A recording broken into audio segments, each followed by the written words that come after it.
They'd probably put some big monster of a lad on him, but sure he was used to that. "Who've I got?" he shouted across at Paddy. "Me," said a voice. Benny looked down. It was the pixie.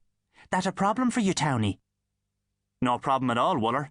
Just don't get your head in the way of me Hurley." The girl whistled softly. "I wouldn't be making threats. He doesn't like it." "Who's that? The Pixie King?" "No, him." She nodded at a cowpat. Benny followed her gaze. The cowpat was growling at him. "That's Conger. He hates townies." The little mongrel was about the size of a saucepan. "And how does the mutt identify townies? By the smell of soap?" The dog aimed his snout at Benny and closed one eye. The other was a milky blue haze. The Duncaders froze. "The eye. Conger's given the evil eye." The pixie crossed herself. "Ah, here," snorted Benny. "A devil dog. Get a grip, will yez?" He noticed a space widening around him. No one wanted to be too close when Conger made good on his voodoo promise. Benny wasn't convinced. "Never mind all this psyching me out. I've played in Croke Park." Paddy strolled over. "Here, babe. Keep a leash on the mutt until we start the game." Conger didn't bother giving Paddy the evil eye. He wasn't stupid. Two things struck Benny, and his mouth went into action before his brain had a chance to paste a government warning over it. "Until we start the game? You mean the dog's playing? And Babe? What sort of a name is Babe?" "Better than George and Bernard Shaw," sneered the pixie. Benny, for the millionth time, silently fumed over his mother's obsession with literature. Imagine being one half of a playwright's name. "Yeah, well," he said. Babe rolled her woolly hat back over a shock of curly hair. Victory was hers. Benny glowered at her. "You win this battle, Obi-Wan, but the war is far from over." The ball went in. Benny, naively assuming they were playing strategy, held his position. The rest of them bowled into the centre, diving into a writhing mass of limbs. Babe snapped her fingers at Conger. "Mark the townie boy. You know what to do." And she was off, disappearing up to her neck in culchy flesh. Conger gave a little yip, turning his bandy gaze on Benny. "What happened to your eye, Conger? Hurt yourself drinking out of a toilet, did you?"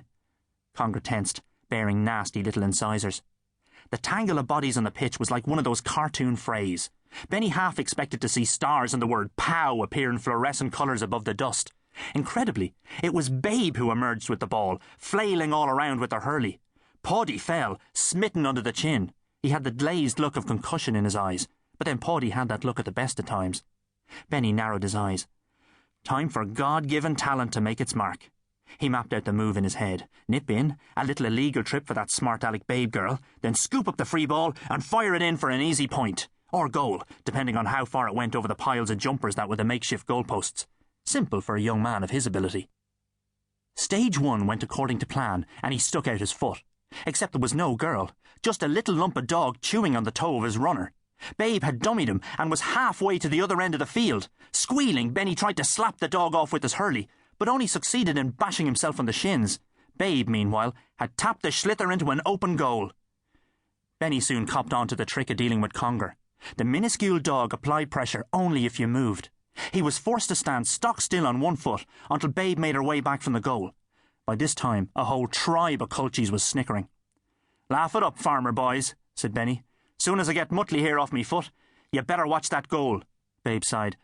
"I suppose I might as well save poor Townie from the bad doggy."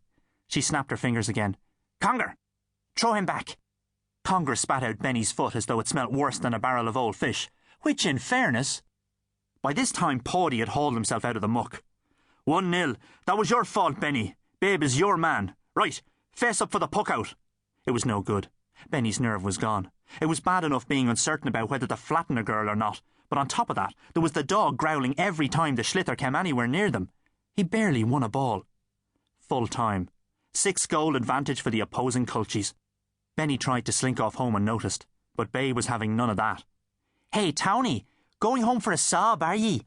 Don't worry, you can play with the juniors next week."